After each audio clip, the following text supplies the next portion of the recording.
l'Union européenne a 3 grandes faiblesses dont on ne parle jamais.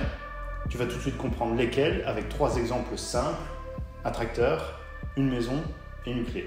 On va voir ça tout de suite. Alors, quand je dis jamais, j'avoue, j'exagère un tout petit peu, parce que parfois on en parle, mais pas forcément dans les médias traditionnels, généralistes. Je ne sais pas si c'est parce que ce n'est pas des sujets porteurs, ou c'est parce que c'est peut-être trop chiant. Pourtant, avec des bons exemples, des bonnes explications, c'est très simple à comprendre. Et pourtant, c'est 3 problèmes importants dont souffre l'Union européenne et qui pourraient la mettre à mal, la mettre en difficulté par rapport à ses concurrents principaux qu'on peut considérer comme étant les États-Unis, la Chine, mais aussi la Russie et des pays émergents comme l'Inde qui prennent de plus en plus de place, le Brésil, sur la scène internationale. Alors, on va voir ça avec 3 exemples simples. J'ai mes petites notes, mais t'en fais pas. Mon but, c'est de te parler de façon très franche, très directe, pour que tu comprennes hyper facilement ce que je vais expliquer. Pour que tu aies un peu plus de connaissances, un petit peu plus de savoir sur ce sujet-là. Maintenant, peut-être que tu les connaissais déjà. On va voir ça tout de suite. Donc, premier problème qui touche l'Union européenne, c'est tout simplement un problème de croissance économique. Alors, imagine, toi, tu es agriculteur, tu as un terrain pour cultiver, par exemple, du blé, du maïs, bref, des céréales. Tu cultives, tu as 100 mètres carrés, non, 100 mètres carrés, c'est pas beaucoup, on va dire 100 hectares, c'est déjà pas mal pour cultiver. Et ton voisin, il a aussi 100 hectares, il a les mêmes tracteurs, les mêmes outils que toi, et vous avez à peu près la même taille. Sauf que lui, il arrive à produire, je ne sais pas, 1000 tonnes de céréales, alors que toi, tu n'en produis que 900 tonnes. Clairement, tu te rends bien compte qu'il y a un problème de production de richesse à partir du même sol, à partir de la même taille de terre, et que du coup, toi, tu prends du retard par rapport à ton voisin qui, lui, arrive à produire plus et qui arrive, du coup, à vendre davantage et à gagner plus d'argent avec sa terre qui, pourtant, fait la même taille que toi. L'Union européenne, c'est un peu pareil pour l'instant, parce que l'Union européenne a une croissance économique très faible de environ 1,1% en 2019, c'est des chiffres de la Commission européenne. Pour 2020, les prévisions, c'est de 1,2%, et pour 2021, 1,2% également, toujours des chiffres de la Commission européenne. Alors, par rapport aux États-Unis et à la Chine, c'est très peu.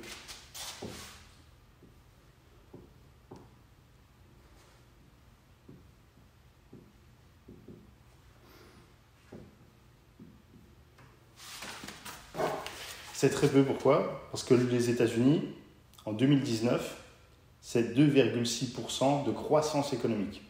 Et les prévisions pour 2020, c'est 2% de croissance économique. Et ça, c'est des chiffres du FMI. Du coup, tu te rends bien compte que l'Union européenne, qui est à 1,1 en 2019, par rapport aux États-Unis qui sont à 2,6, il y a déjà une belle différence, un bel écart. Le problème, c'est qu'avec la Chine, par rapport à la Chine, l'écart est encore plus grand. La Chine, en 2018, c'était 6,6% de croissance économique et en 2019, 6%. Bon, ça, c'est des chiffres chinois, du gouvernement chinois, donc il faut certainement les prendre avec une certaine réserve, il faut faire attention. Maintenant, pour 2020, le FMI, donc c'est un organe externe à la Chine, table sur une croissance économique de 5,8%. Donc l'Europe qui a 1,1%, par rapport aux États-Unis, ils sont déjà en retard, mais imagine par rapport à la Chine, alors là c'est complètement différent. La Chine est en train de devenir une superpuissance économique, enfin elle l'est déjà tout simplement, et l'Europe, c'est un gros problème pour l'Europe au niveau de la croissance économique qui du coup a de plus en plus de retard par rapport à ses concurrents. Et c'est comme si toi tu étais agriculteur et que tu voyais tes voisins produire de plus en plus sur leur territoire, avec leur population, donc sur son territoire, avec ses outils, avec ses ouvriers, et toi, tu n'arrives qu'à produire tes 900 tonnes, et les autres, ils produisent 1000 tonnes de céréales, puis l'année suivante, 1200, 1300, et du coup, toi, c'est des richesses que tu n'acquiers pas, que tu ne peux pas vendre tes céréales, et donc gagner de l'argent pour réinvestir dans de nouveaux projets, de nouveaux outils, des nouvelles techniques. Tout ça, petit à petit, tu prends du retard. Pour l'Union européenne, c'est peut-être un peu similaire. Alors, deuxième problème qui touche l'Union européenne, une grosse faiblesse, c'est un problème de chômage. Alors, l'Union européenne, par rapport à ses concurrents au niveau mondial, en 2018, c'était 7,5% de taux de chômage. C'est des chiffres d'Eurostat, donc un organisme européen de statistiques. Donc 7,5%, tu vas voir que c'est vraiment très important.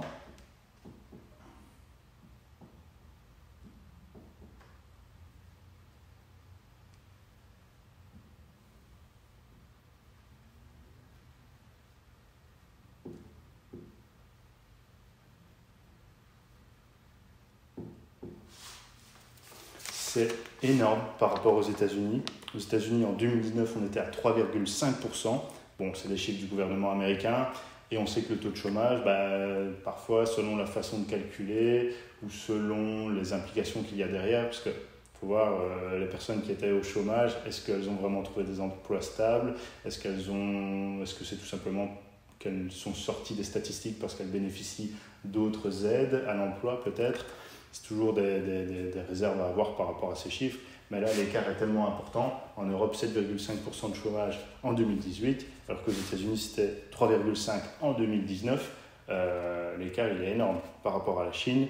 Là, en 2019, d'après le gouvernement chinois, encore une fois, faire attention aux chiffres, on était à moins de 4% de taux de chômage en 2019. Et donc, l'Europe, avec ses 7,5%, elle se tape un gros problème de taux de chômage. Et pourquoi est-ce que c'est grave? Parce que tu peux dire, oui, mais bon, voilà, c'est juste que c'est des gens qu'il faut remettre à l'emploi, qu'il faut trouver des solutions pour eux, pour leur avenir.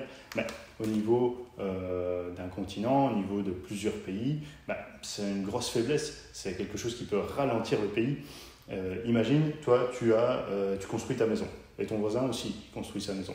Chacun, vous avez normalement 100 ouvriers que vous pouvez utiliser, auxquels vous pouvez employer pour construire vos maisons. Alors, ton voisin, lui, il a que, et on va faire comme les États-Unis ou comme la Chine, il a que 4 ouvriers qui restent, qui ne sont pas adaptés à son chantier. Imaginons, c'est un peu comme les personnes qui sont au chômage. Parfois, elles n'ont pas les compétences qui sont recherchées sur le marché de l'emploi. Parfois, elles manquent peut-être un peu de motivation ou elles ne savent pas bien se vendre face à un recruteur. Il y a plusieurs problèmes qui peuvent se poser. Sur ton chantier, imagine, tu as un mécanicien qui débarque. Toi, tu n'as pas besoin d'un mécanicien. Tu as besoin de quelqu'un qui sache faire des fondations, qui sache bâtir des murs, poser des châssis, faire la finition intérieure. Et ce mécanicien, il ne sert à rien. Donc, c'est une personne qui reste sur le côté, qui ne correspond pas à toi au marché de l'emploi, donc à toi, à ton chantier. Donc, ça va ralentir un peu ton voisin parce qu'il a une personne qui ne lui sert à rien. Mais lui, il en a 4. Maintenant, quand je dis qu'il ne sert à rien, attention, je ne veux pas dire que les chômeurs ne servent à rien. Il ne faut pas caricaturer. C'est juste qu'il y a une adéquation à faire, il y a peut-être de nouvelles compétences à acquérir, un souci de formation, etc. Mais bref, dans ce cas-ci, ces personnes-là sur le chantier ne s'adaptent pas, dans mon exemple. Et imaginons, toi, ton voisin, il a 4 personnes qui restent sur le côté parce qu'ils ne savent pas travailler sur le chantier, donc son chantier ralentit un petit peu.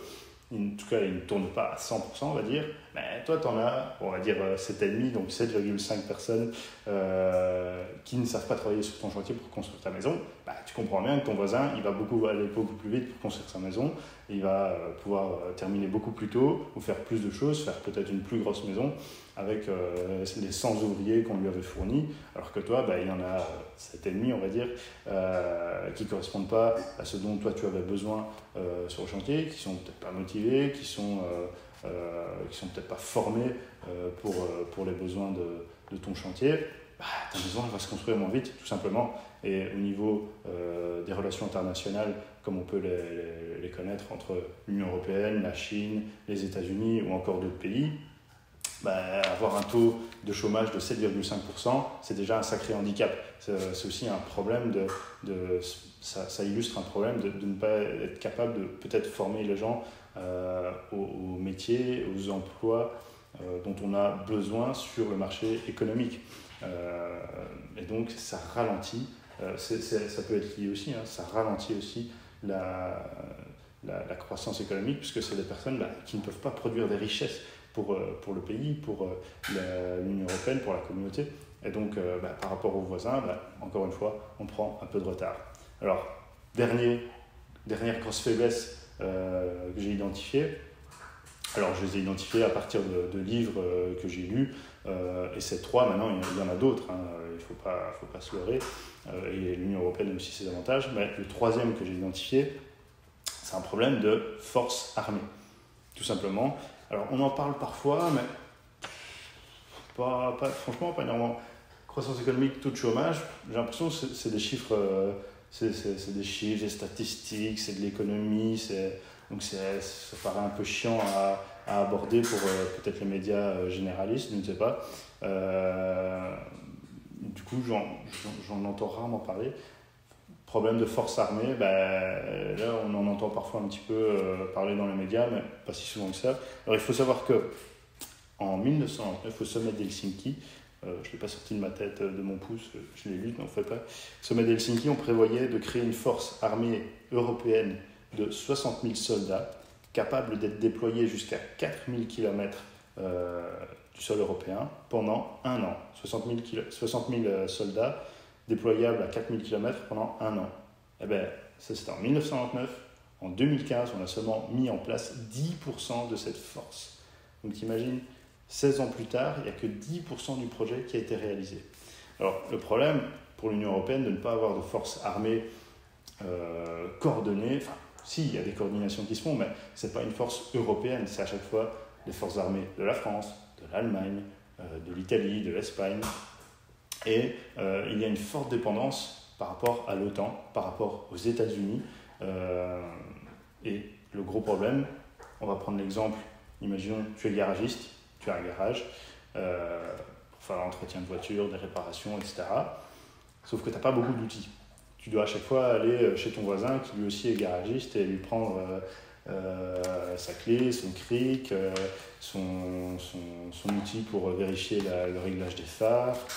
Tu dois aller lui emprunter de l'huile pour faire l'appoint quand les gens ils viennent faire la vidange. Tu n'as pas de pont pour surélever les voitures, donc tu lui empruntes son pont pour surélever la voiture. Donc tu crées une dépendance par rapport à ton voisin parce que tu as besoin de ces outils en quelque sorte. Tu as besoin de ces outils pour toi pour faire ton travail. Le problème c'est que le jour où le garagiste il en a marre, ou alors il y a peut-être un nouveau directeur dans le garage et qui dit mais ça c'est mes outils, pourquoi est-ce que je te les prêterais, pourquoi oui, peut-être que tu me payes, peut-être qu'il y a une rétribution, mais au final je peux les utiliser pour moi et avoir encore plus de poids sur le marché local et attirer peut-être encore plus de clients. Sur les relations internationales, les forces géopolitiques, dans les relations je ne vais pas dire des affrontements armés, mais en tout cas même des prises de position, si tu n'as pas tes propres outils, si tu n'as pas tes propres techniques, tes propres forces, c'est difficile, certainement dans certaines situations, d'être pris au sérieux et de pouvoir dire moi, demain ou dans une semaine, il y a autant de soldats déployés à la frontière pour parer à toute éventualité,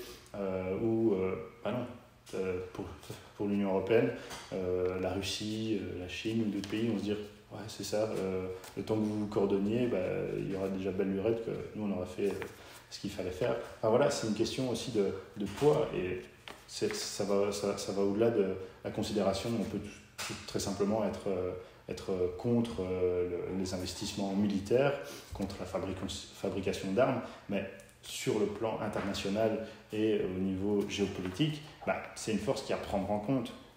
Et du coup, le fait que l'Union européenne n'a pas sa propre force armée, c'est un gros souci, qui la met à mal dans les relations entre les puissances mondiales, tout simplement. Je vais noter.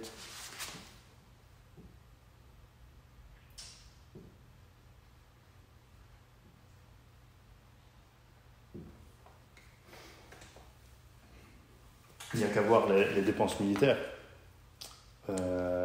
En Chine, par exemple, on était à 14% en 2018.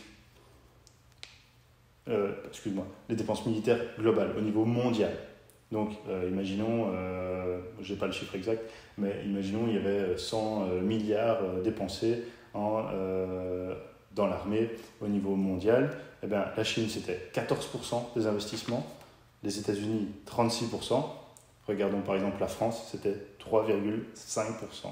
Donc, ça veut dire que, bon, après, la Chine et les États-Unis ont aussi une population beaucoup plus importante et une force économique, une puissance économique plus importante, donc ils ont plus d'argent à investir tout simplement. Mais tu comprends bien que les USA et la Chine, par rapport par exemple à la France ou à l'Allemagne ou des pays pris séparément, ils peuvent investir massivement beaucoup plus d'argent dans les forces armées, dans leur puissance militaire. Et du coup, ça met à mal les pays européens quand il y a des conflits, des situations difficiles à régler, des problèmes. Parce qu'ils ne peuvent pas dire on peut déployer telle force pour faire face, imaginons, à l'État islamique, ou faire face pour vraiment avoir du poids dans les relations avec les autres pays. Donc c'est une troisième faiblesse qui touche l'Union européenne.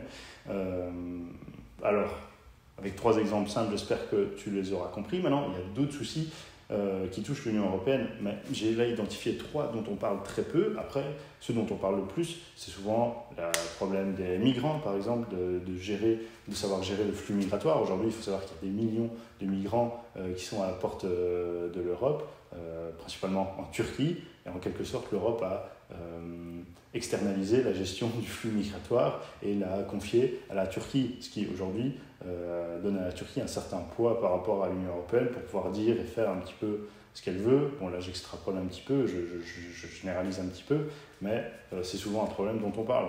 Là je ne l'ai pas mis puisqu'on en parle déjà souvent dans les médias. On parle aussi du taux d'abstention aux élections européennes, ça revient souvent sur la table.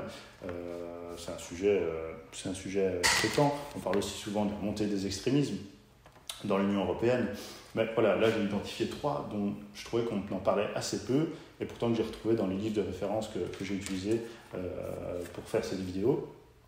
Et j'espère que ça te permettra d'identifier, de comprendre ces 3 points et d'élargir peut-être un petit peu, de voir que dans les relations au niveau international pour l'Union européenne, ces 3 points faibles, ça peut la mettre à mal dans son développement et dans les rapports de force qu'il peut y avoir. Parce qu'on ne vit pas dans un monde de bisounours. Il y a des rapports de force qui se font sur certains dossiers, face à certaines problématiques. Et l'Union européenne, du coup, c'est des problèmes qui peuvent l'empêcher d'avoir du poids et d'imposer ou de montrer son point de vue, de tirer, de peser sur les décisions qui sont prises ensuite. Voilà. Donc j'ai fait cette vidéo de façon simple, avec un tableau blanc, avec des exemples simples. C'est vraiment le but de ma chaîne, c'est de t'apporter du savoir, des connaissances, pour, j'espère, devenir plus intelligent, plus informé, comprendre mieux le monde dans lequel on vit. Et je ne parlerai pas que de sujets internationaux ou européens. Mon but, c'est aussi de faire des sujets de société, peut-être, pourquoi pas, des faits divers, du sport, de la culture, mais toujours en prenant un point de vue concret, pratique, avec des exemples simples, peut-être des métaphores, avec plus tard, j'espère, des témoignages, des témoins intéressants qui pourront parler et apporter leur connaissance et leur vécu, leurs expériences. Et voilà, c'est le but de ma chaîne, essayer d'être simple, mais intéressant, j'espère. Et voilà, maintenant, ça, c'est les vidéos que je fais ici. Mon but, c'est aussi, dans les semaines qui viennent, c'est d'envoyer des emails à ma petite audience qui va, j'espère, s'abonner et me suivre dans cette aventure. Mon aventure, c'est pendant 1 an de publier une vidéo par semaine, au moins. J'espère en faire un petit peu plus.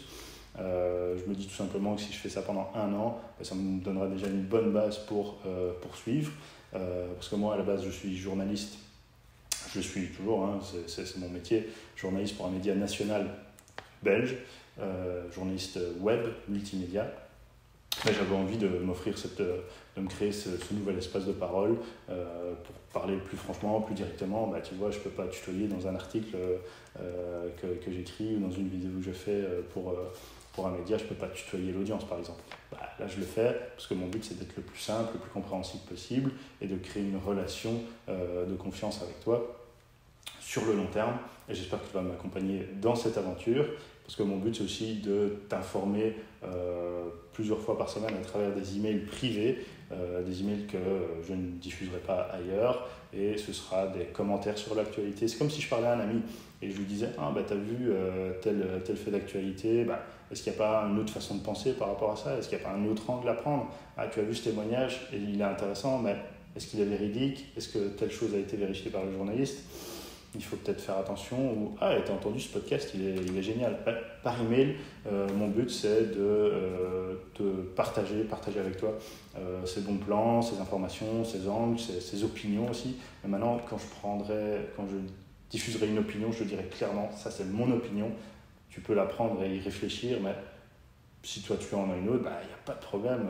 Autant en discuter, autant partager là-dessus. Et j'essaierai d'être clair avec ça.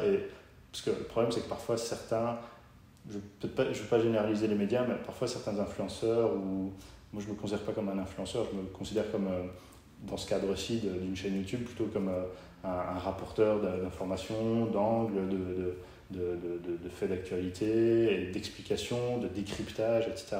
Mais certainement pas comme un influenceur. Et le problème, c'est que certains font comme s'ils te diffusaient des informations, mais derrière, tu te rends bien compte qu'ils mettent aussi leur point de vue, ils arrondissent les angles comme il faut, comme selon leur position, qui les arrange. Mon but, non, c'est de te fournir des informations. Et si je prends une position, si j'ai un avis sur un sujet, je te le dis clairement pour que tu saches sur quel pied je danse, sur quelle est ma position, et que ce ne soit pas quelque chose de sous le tapis, sous le manteau, d'essayer de faire passer mes opinions sans le dire. Alors, si j'en ai une, je le dirai. Voilà, j'ai essayé d'être assez franc avec toi. Tu peux déjà t'abonner aux emails privés. Je les diffuserai seulement aux personnes qui en font partie. Donc ce sera une belle plus-value pour toi et pour comprendre l'actualité et avoir de bons plans d'articles, de reportages, de podcasts, de chaînes à regarder, et pour ensemble faire ce bout de chemin pour mieux comprendre le monde, la société dans laquelle on vit. Je pense que c'est important d'être au courant, de comprendre, et pas juste... parce que le problème aussi parfois des médias, pour l'instant, c'est qu'aujourd'hui, tu te rends bien compte que tu vas sur le site d'un média, parfois tu en ressors, moi parfois, même moi qui suis journaliste, parfois je suis là, ma tête un peu embrouillée, je me dis, est-ce que j'ai vraiment bien compris tel problème, tel truc, et parfois c'est pas clair. Et c'est ce que je vais essayer, c'est d'apporter de la clarté aussi dans les sujets que je traiterai sur cette chaîne et dans mes emails privés que je t'enverrai très prochainement. Donc tu peux déjà t'abonner. Et si tu as aimé cette vidéo, tu peux aussi la partager, t'abonner à la chaîne. Ça me rendra un fier service. Allez, à la prochaine, à la semaine prochaine.